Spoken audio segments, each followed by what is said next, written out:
depuis qu'ils sont protégés, vous le verrez. Mais avant tout cela, on va parler du temps, pas de celui qu'il fait, ni de celui qui passe, mais du temps partiel, encadré par de nouvelles règles. Pour lutter contre la précarité, en effet, la durée minimale d'un contrat de temps partiel est désormais de 24 heures par semaine. Lila Bellili, Yvon Bodin. Karine enfile cette blouse 22 heures par semaine. Le temps partiel, elle ne le subit pas. Cette auxiliaire de vie l'a choisi. À partir d'aujourd'hui, il y aura une durée minimum de travail, 24 heures hebdomadaires. Qui est concerné? Tous les nouveaux contrats. Pour ceux en cours, ce sera en janvier 2016. Il y a des exceptions, les étudiants par exemple.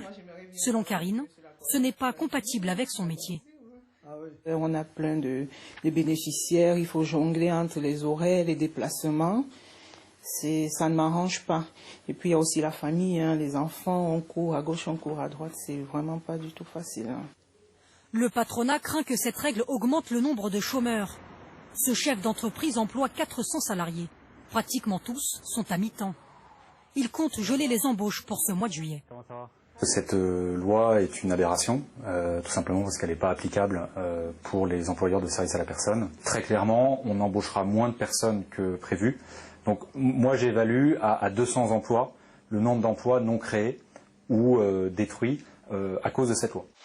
L'objectif de cette loi est de protéger les travailleurs, leur assurer un salaire minimum. Il y a des abus et beaucoup subissent le temps partiel. 4 millions de personnes sont concernées par cette réforme. Les lunettes sont trop chères en France et les opticiens exagèrent. Voilà la conviction du gouvernement qui veut donc faire baisser le prix de l'optique avec ce